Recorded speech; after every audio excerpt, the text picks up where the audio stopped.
તો હવે નજર કરીએ સુપરફાસ્ટ સમાચારો પર।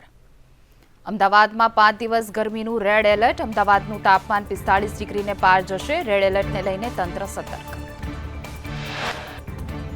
અમદાવાદમાં દિવસની સાથે રાતની ગરમીમાં પણ વધારો। રાત્રે તાપમાન 41 ડિગ્રીએ પહોંચશે। લોકોને કારણ વગર ઘરની બહાર ન નીકળવા સૂચના અપાઈ। રાજ્યમાં કાળઝાળ ગરમીનો પ્રકોપ યથાવત રહેશે। ગુજરાતમાં આજે પણ અગન વર્ષા જેવી ગરમી। 2 દિવસ રાત્રે પણ ગરમીની અસર રહેશે। રાજ્યના 12 જિલ્લામાં હીટવેવની છે આગાહી। બનાસકાંઠા, સાબરકાંઠા, વલસાડમાં હીટવેવની આગાહી। આણંદ, સુરત, સુરેન્દ્રનગરમાં હીટવેવની આગાહી। પોરબંદર, રાજકોટ, જૂનાગઢમાં હીટવેવની આગાહી છે।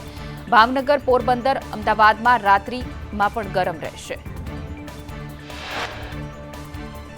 સુરેન્દ્રનગરમાં 45.3 ડિગ્રી, બનાસકાંઠામાં 45.1 ડિગ્રી, તો અમદાવાદમાં 41.1 ડિગ્રી તાપમાન। ગાંધીનગરમાં 44.1 ડિગ્રી, મહેસાણામાં 44.2 ડિગ્રી તાપમાન નોંધાયું છે, જ્યારે વડોદરામાં 44 ડિગ્રી તાપમાન, ભરૂચમાં 41.1 ડિગ્રી, વલસાડમાં 40.6 ડિગ્રી તાપમાન નોંધાયું, ભાવનગરમાં 42.6 ડિગ્રી, જ્યારે રાજકોટમાં પણ 44 ડિગ્રી તાપમાન નોંધાયું છે, અમરેલીમાં પણ 44.6 ડિગ્રી તાપમાન, જામનગરમાં 44.1 ડિગ્રી તાપમાન નોંધાયું, જૂનાગઢમાં 43.1 ડિગ્રી, જ્યારે ભુજમાં પણ 44.3 ડિગ્રી તાપમાનનો પારો રહ્યો। ગુજરાતમાં ગરમી જીવલેણ બની રહી છે। વડોદરામાં 24 કલાક દરમિયાન ગરમીના કારણે 4 લોકો અને 72 કલાકમાં 13 લોકોના મૃત્યુ થયા। ગભરામણ અને ચક્કર આવ્યા બાદ થયા મોત। વડોદરામાં હીટવેવને લઈને હોસ્પિટલોની ઓપીડી ફૂલ થઈ ગઈ છે। ગભરામણ અને ચક્કર, ઝાડા ઉલટીના કેસમાં વધારો થયો છે। સરકારી હોસ્પિટલોમાં લાગી લાંબી કતારો। વડોદરાની એસયુજી હોસ્પિટલની ઓપીડીમાં 350થી પણ વધુ કેસ નોંધાયા છે। ગોત્રી હોસ્પિટલના ઓપીડીમાં દૈનિક 450થી પણ વધુ કેસ। અમદાવાદમાં રેડ એલર્ટની આગાહી વચ્ચે ગરમીનો પ્રકોપ। કાળઝાળ ગરમીમાં એસી વિનાના ઘરમાં રહેવું મુશ્કેલ। લોકોએ પતરા પર લીલી નેટ પાથરી ગરમીથી બચવાના કર્યા પ્રયાસ। પતરાવાળા ઘરમાં સતત કરી રહ્યા છે પાણીનો છંટકાવ। અમદાવાદમાં 5 દિવસ રેડ એલર્ટની આગાહી છે। રેડ એલર્ટને લઈને અમદાવાદ ગ્રામ્ય ડીઈઓનો આદેશ। શાળામાં પ્રવેશ પ્રક્રિયા સવારે 7 થી 10 કરવા સૂચના। અમદાવાદ ગ્રામ્ય ડીઈઓએ તમામ શાળાઓને મોકલ્યો છે આ લેટર। અમદાવાદમાં એએમસી દ્વારા હીટ એક્શન પ્લાન અમલમાં મુકાયો। શ્રમિકોને બપોરે કન્સ્ટ્રક્શન સાઇટમાં કામ ન કરવું, બાગ બગીચામાં મોડા સુધી ચાલુ રાખવા સૂચના આપવામાં આવી છે। ઉંમરલાયક લોકો અને બાળકો કામ વગર બહાર ન નીકળે તેવી અપીલ કરાઈ। રાજ્યમાં હીટવેવને લઈને પોલીસ વિભાગને આદેશ અપાયો છે। પેટ્રોલિંગ દરમિયાન છાશ, પાણી અને ઓઆરએસ રાખવા નિર્દેશ અપાયો છે। તડકામાં ઊભા ન રહેવા તેમજ છત્રીનો ઉપયોગ કરવા સૂચના આપવામાં આવી। એડીજીપી લો એન્ડ ઓર્ડર દ્વારા અપાયા નિર્દેશ આપવામાં આવ્યા કે સ્પોર્ટ્સ કેમ્પનો ઉપયોગ કરવા મંજૂરી આપવી, પોલીસને સંવેદનશીલ દાખવી તકેદારી રાખવા સૂચના અપાઈ। રાજકોટમાં કાળઝાળ ગરમીને લઈને મનપાએ શહેરમાં રેડ એલર્ટ જારી કર્યું છે। લોકોને ગરમીથી સાવચેત રહેવા મનપાની અપીલ। દિલ્હી સહિત 5 રાજ્યોમાં પ્રચંડ ગરમી, લૂ ફેંકવાની આગાહી વચ્ચે રેડ એલર્ટ જાહેર કરાયું છે। દિલ્હીમાં સતત બીજા દિવસે તાપમાન 47 ડિગ્રીને પાર।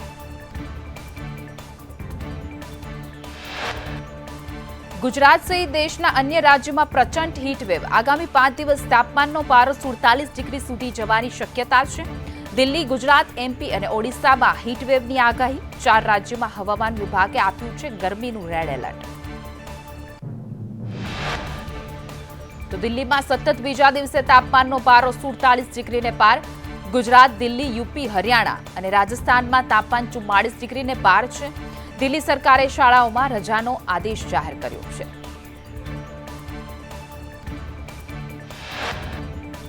તમિલનાડુમાં ભારે વરસાદ।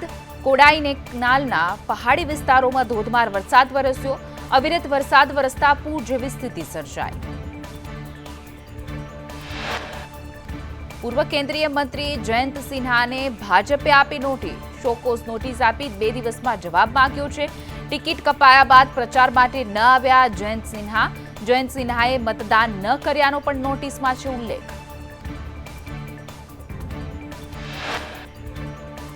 માંડવીના ધારાસભ્ય અનિરુદ્ધ દવે નામે સોશિયલ મીડિયામાં ફેક એકાઉન્ટ બન્યું. અનિરુદ્ધ દવે દ્વારા સાયબર ક્રાઇમમાં ફરિયાદની તજવીજ હાથ ધરવામાં આવી છે. ફેસબુક પર ફેક એકાઉન્ટ બનાવાયું છે. ભાવનગરમાં ગેરકાયદે બાંધકામ પર બુલડોઝર ફર્યું. બોર તળાવ વિસ્તારમાં ધાર્મિક સ્થળ પર તંત્રએ કામગીરી હાથ ધરી. ધોબી સોસાયટીથી બેંક કોલોની વિસ્તારમાં ગેરકાયદે દબાણ હટાવાયા. સ્માર્ટ મીટરનો મુદ્દો પહોંચ્યો Gujarat high court. Prepaid smart meter યોજનાને હાઈકોર્ટમાં પડકાર. અરજદારનું કહેવું છે કે સ્માર્ટ મીટર લગાવી ગ્રાહકોનું હિત ન જોવાયું. સ્માર્ટ મીટર ફરજિયાત ઇન્સ્ટોલ કરવું કાયદામાં મરજિયાત છે.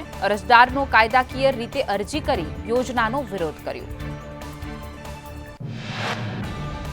રાજકોટ ગ્રામ્યમાંથી નકલી બિયારણનો જથ્થો ઝડપાયો. રાજકોટ રૂરલ એસઓજીએ 405 બેગ કપાસનું નકલી બિયારણ ઝડપી પાડ્યું. ભૂમિક ભાલિયા નામના વ્યક્તિની પૂછપરછ હાથ ધરવામાં આવી છે. ઈડરથી નકલી બિયારણ આવતું હોવાનું ખુલ્યું છે. રાજકોટમાં નકલી બિયારણ પકડાતા ખેડૂતોમાં રોષ જોવા મળ્યો. તત્કાલીન કાર્યવાહીની ખેડૂતોએ કરી છે માંગ. ખેડૂતોનું કહેવું છે કે નકલી વેપલા પર લગાવવામાં આવે લગામ. નકલી બિયારણ આખું વર્ષ બગાડે છે. ખેડૂતોની તમામ મહેનત પાણીમાં જાય છે. રાજકોટમાં 26 વર્ષીય વિશાલ કોબિયાનું હાર્ટ એટેકથી મૃત્યુ થયું. રનિંગ બાદ હદે બેસી જવાથી યુવકનું મોત થયું. પોલીસ ભરતીની તૈયારી કરતો હતો યુવક. યુવકના મૃતદેહને પોસ્ટમોર્ટમ માટે ખસેડવામાં આવ્યો.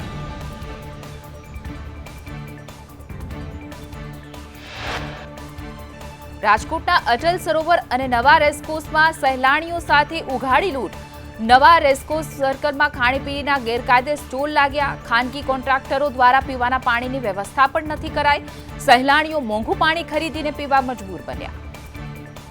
રખડતા ઢોરે વધુ એક નિર્દોષનો જીવ લીધો છે. શિહોરમાં રખડતા ઢોરની અડફેટે વૃદ્ધનું મૃત્યુ થયું.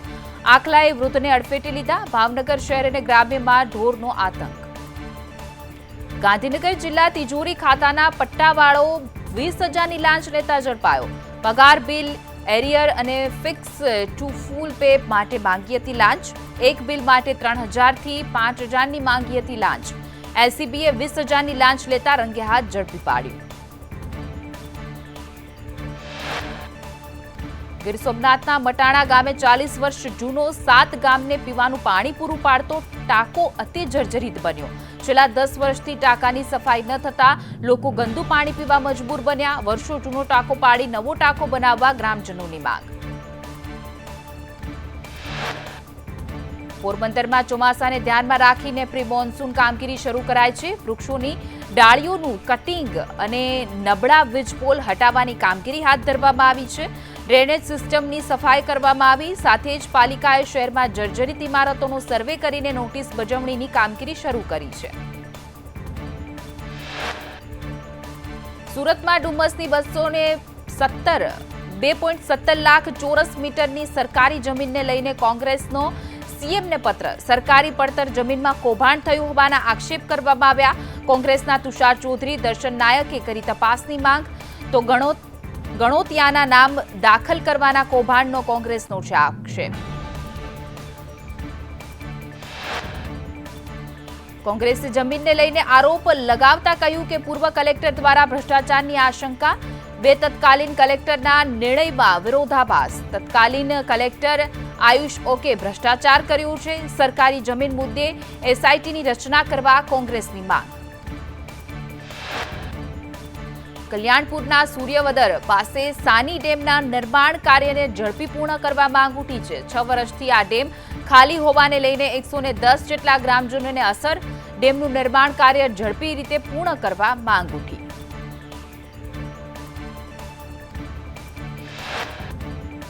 ગુજરાતમાં વધુ એક આંતરરાષ્ટ્રીય ગેમ થવાની શક્યતા. ધરોઈ ડેમ એડવેન્ચર સ્પોર્ટ્સનું સેન્ટર બનશે.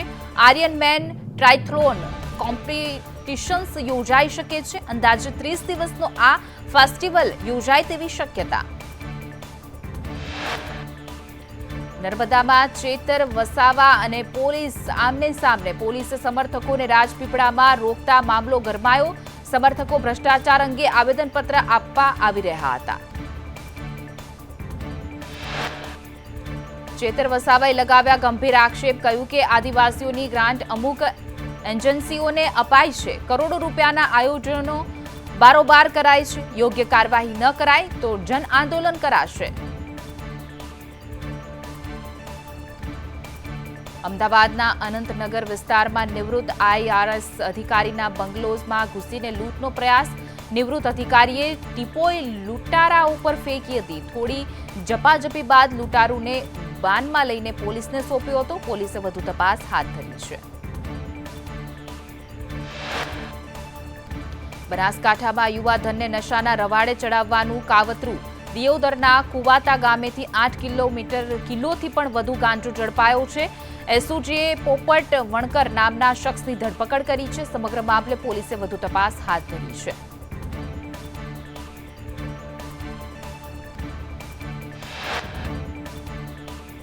કચ્છ હત્યાકાંડમાં આરોપીને સાથે રાખીને રિકન્સ્ટ્રક્શન કરાયું હતું. જમીન ખાલી કરવા બાબતે દિનેશ કોળીની ગોળી મારીને કરાઈ હતી હત્યા. કેસમાં અત્યાર સુધીમાં 16 આરોપીની ધરપકડ કરાઈ છે. 4 આતંકીઓ ઝડપાયા બાદ સંદેશ ન્યૂઝનું રિયાલિટી ચેક. તો અમદાવાદનું ઐતિહાસિક કાલુપુર રેલવે સ્ટેશન રામ ભરોસે. આતંકી ઝડપાયા છતાં રેલવે સ્ટેશન પર સુરક્ષાનો અભાવ.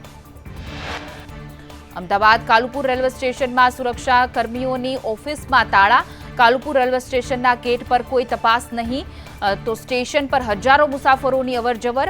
આતંકવાદી ઝડપાયા બાદ સુરક્ષા વધારવાની જરૂર.